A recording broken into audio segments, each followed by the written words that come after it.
आज सुधा अपनी जिंदगी का वह हिस्सा फिर से याद कर बैठी जिससे वह इतनी कमजोर और लाचार थी कि आज भी वह समा उसके जहन में कड़वी याद के रूप में उभर कर सामने आ गया। बात उस दिनों की है जब सुधा जीवन के उस मोड़ पर थी जब वह ना तो बच्ची थी ना ही पूर्णतः जवान थी।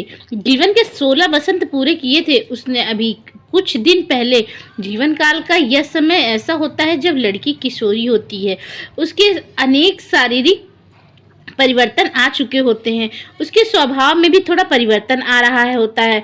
अपने में रहना, ज़्यादा किसी से बात नहीं करना, अपने मन की बातें किसी से साझा नहीं करना। यदि स्वभाव अंतर्मुखी हो तो वह किशोर या किशोरी तो बिल्कुल ही अपने मन के भाव किसी से पूर्णतः स्पष्ट नहीं कर पाते हैं। सुधा भी कुछ ऐसी ही थी, ज़्यादा किसी से अपने मन की बात साझा नहीं करती थी और थोड़ा सा सहमी सी अपने में ही रहती थी।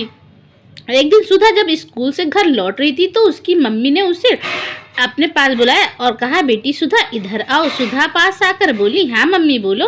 तभी सुधा की माँ शारदा जी अपने पास बैठे हुए व्यक्ति के परिचय कराते हुए कहती, ये मेरे कजिन मामा का बेटा है, किसी काम से पहली बार इस शहर में आया है, थोड़े दिन हमारे पास ही रुकेगा। सुधा पहली बार अपने दूर के मामा को मिल रही थी।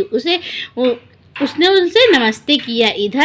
इस पर शारदा जी का भाई अनिल कहता, अरे ये तो बड़ी जल्दी इतनी बड़ी हो गई दीदी, कितनी सुंदर भी हो गई। जिस प्रकार से अनिल सुधा को देख रहा था वह कुछ अजीब था, पर ज्यादा ना तो शारदा जी ने नोटिस किया और ना ही सुधा ने।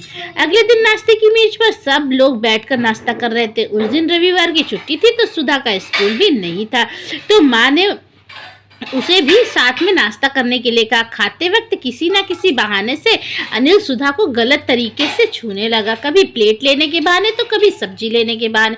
बार बार उसे छू रहा था। यह उसे बिल्कुल पसंद नहीं था, लेकिन अंतर्मुखी स्वभाव की वजह से वह ना तो बता पा रही थी ना कुछ कह पा रही थी, बस अंदर ही अंदर सहम गई थी। अब तो जिस दिन भी अनिल वहां रहा, जितने दिन रहा, काम से वापस आकर सुधा से आगे पीछे ही घूमता रहता। माँ शारदा जी भी यही सोचती कि मामा है, भांजी पर तो लगाव तो होता ही है, पर उन्हें क्या पता था कि अनिल किस गलत इरादे से है।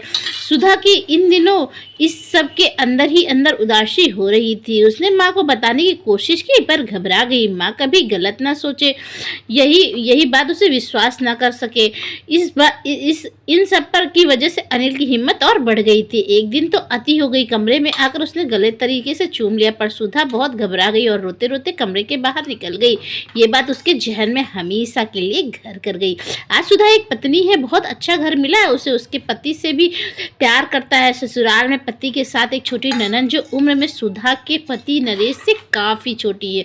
बस 3 लोग ही रहते। आज जो हुआ आज से कई साल पहले सुधा के साथ घटित हुआ था। दरअसल 3 दिन पहले सुधा के चाचा का बेटा शाहिल किसी कंपटीशन की तैयारी करने बहन के पास कुछ दिन रहने आया था। जब तक उसे कोई ढंग का पीजी नहीं मिल जाता, परंतु जैसे ही शाहिल ने जिस तरह से सुधा की ननद गरिमा को देखा था उसे अपना समय याद आ गया, लेकिन उसने उस वक्त कुछ नहीं कहा क्योंकि उसे लगा कि उसका वहम होगा शायद। हद तो तब हो गई जब बिल्कुल ऐसा ही गरिमा के साथ घटित हुआ जैसा आज से कुछ साल पहले सुधा के साथ हुआ था। उसने रोते रोते अपनी भाभी को सारी बात बताई क्योंकि वह भी थोड़ा बहिर्मुखी स्वभाव की थी। उसने तुरंत भाभी को बताना उचित समझा। तब तो हुआ उसका अंदाजा खुद सुधा को भी नहीं था। उसने छोटे भाई को पास बुलाया और जोरदार एक थप्पड़ जड़ा और आग बबूला होकर उससे बोली, तेरी हिम्मत कैसे हुई मेरी बेटी को गलत तरीके से हाथ लगाने की? मेरी ननद नहीं बल्कि मेरी बेटी है, तुझे शर्म नहीं आई? ये ओछी हरकत करते हुए ऐसा कहकर गुस्से से आग बबूला हुई। सुधा ने उसे 1-2 थप्पड़ और जड़ दिए और कहा, अभी यहाँ से निकल जा, अब बर्दाश्त नहीं करूंगी। ये शब्द सुधा के मुंह से बार बार निकल रहे थे, जैसे वो कह रही हो, काश ये हिम्मत मैं पहले समय से कर पाती, साथ ही उसके साथ जो हुआ था, पर नहीं कर पाई। आज ये हिम्मत उसे कहाँ से मिली उसे ये भी नहीं पता, पर बहुत ज़रूरत है ऐसी हिम्मत की, नहीं तो ना जाने कितने और गरिमा जैसी लड़कियों को यह सब गलत सहना पड़ेगा, जो कि सहन करना अपराध है। आज सुधा को अपनी हिम्मत पर फक्र महसूस हो रहा था। उसने जो किया उसे बहुत अच्छा किया। उसके मन में एक ही आवाज़ आ रही थी, एक लड़की की इज्जत के आगे 100 रिश्ते कुर्बान है। दोस्तों ये कहानी आपको कैसी लगी? अगर दोस्तों इस कहानी का उद्देश्य सिर्फ यही बताना है कि यदि एक लड़की या स्त्री कुछ भी इस तरह के गलत आभास लगे तो या उसके साथ हो रहा हो, चाहे वह उसके रिश्तेदार या कोई बाहरी व्यक्ति, चुप्पी साधना इसका समाधान नहीं।